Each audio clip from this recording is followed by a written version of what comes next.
welcome back. It's time now to have our quick press review, and we are going to start immediately. Our first headlines are coming from Al-Ahram, where we read its main banner. The armed forces is a strong support to the state institutions. The president praises the role of the army in pushing forward the development process. President Abdel Fattah al-Sisi expressed his gratitude and appreciation to the Egyptian armed forces for their positive, tangible role in the development process in cooperation with the different state institutions. The comments of the head of state came during his meeting with the commanders, officers, and soldiers of the Northern Military Zone, where he performed the weekly Friday prayers. We move to another issue from Al-Ahram front page, where we continue to read, Dina. Right, from Al-Ahram front page we read Ismail continues the consultations of the cabinet reshuffle and announcing the new lineup within hours. Prime Minister Sharif Ismail continues the consultations to pick up a number of nominees for a limited number of ministerial portfolios in accordance with the reshuffle he is carrying out before he presents the program of the government to the House of Representatives. Nermeen. And the same issue, Dina, is tackled in Al-Masri al-Yawm, also in its front page, where we continue to read intensive meetings to settle the undecided portfolios in the cabinet reshuffle.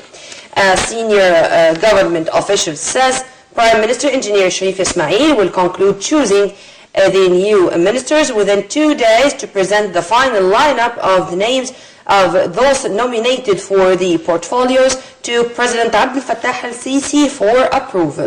Right, Nermeen, and from Al-Yawm al-Saba we read the lineup of the new ministers before al-Sisi within hours.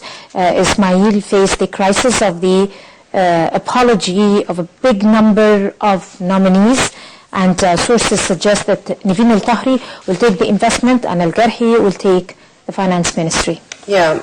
By the way, most of the speculations were about the circle of the economic circle. Definitely. The most important changes are going to be inside this circle in specific. Tomorrow is another day. Only we hope that this time it's a very good choice, because Egypt is in dire need for a thorough look, a comprehensive look over this file. Amen to that, Dina. Back to Al-Ahram, where we continue to read, also from its front page, in a report to the Prime Minister. It's also tackling the economic issue, by the way. Sharm el-Sheikh Economic Summit achieved its main goals, executing 9 agreements in the field of energy and transportation at the cost of $31 billion. In a report to the Prime Minister, the execution of 4 agreements in the sector of petroleum and electricity at the cost of $30 billion, and Moody says the recent decisions by the central bank lift Egypt's rating. The same issue is tackled in Al-Masri al-Yawm, where we continue, Dina. Right, from Al-Masri al-Yawm we read a wrap-up of the projects of the Sharm el-Sheikh Economic Summit before the cabinet. Calls from a number of deputies regarding the phase of deals and achievement is the criteria of evaluating the economic group. Prime Minister Sharif Ismail received on Friday a report from Minister of Investment Ashraf Salman tackling the projects implemented from the Sharm el-Sheikh Economic Conference. The agreements worth $58.4 billion in the fields of electricity, oil, and transportation. Earlier, the Prime Minister confirmed that the government is keen on carrying out the economic reforms. Yes, Dina, but to remind our dear viewers, this economic summit in Sharm el-Sheikh was held between the 13th and 15th of March 2015, meaning a year ago, exactly a year ago. And to continue on what was written in many of our dailies, 4 of the memoranda of understanding turned to be agreements, meaning that they are implemented on the ground in many fields. So we hope that it's going to continue the same way, and it's not going to be only ink on paper. From Al-Yawm al-Saba, we continue to read the first confrontation of the House of Representatives with the European Parliament after the Regini statement.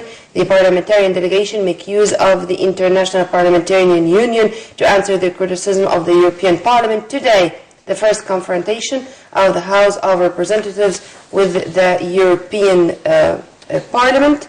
After this statement, the parliamentarian delegation is headed by Councillor Ali Abdelal, the Parliament Speaker, and he is accompanied by some of our MPs. Egypt is to receive its seat after 5 years, as unfortunately Egypt did not participate in the International Parliamentarian Union after the 25th of January revolution, so it's going to be the very first time in 5 years. We wish them the best of luck. And of course, members of the Parliament are supposed to answer or address the claims of the European Parliament that were issued earlier.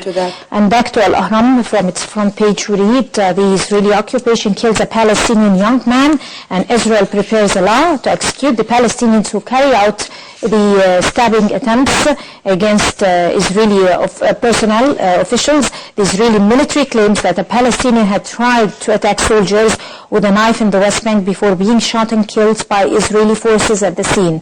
The military says the Palestinian brandishing a knife charged the soldiers on Friday near Jerusalem at the Gush Etzion junction, and earlier in the day the military said troops arrested 2 Palestinians who said they were planning an attack.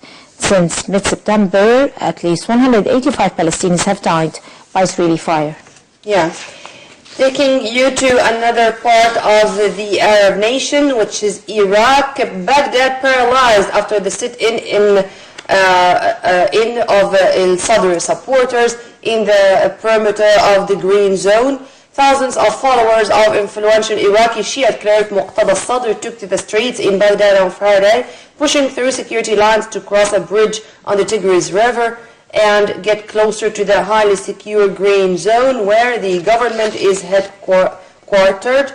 Al-Sadr's show of strength follows his calls last month for the government reforms. Al-Sadr had refused to cancel the demonstration despite a statement from the Interior Ministry on Thursday that such a gathering was unauthorized. The protesters pushed past security forces and checkpoints to move closer to the Green Zone, a fortified complex that is home to the country's political elite as well as most of the city foreign embassies. We do have more details in the coming report.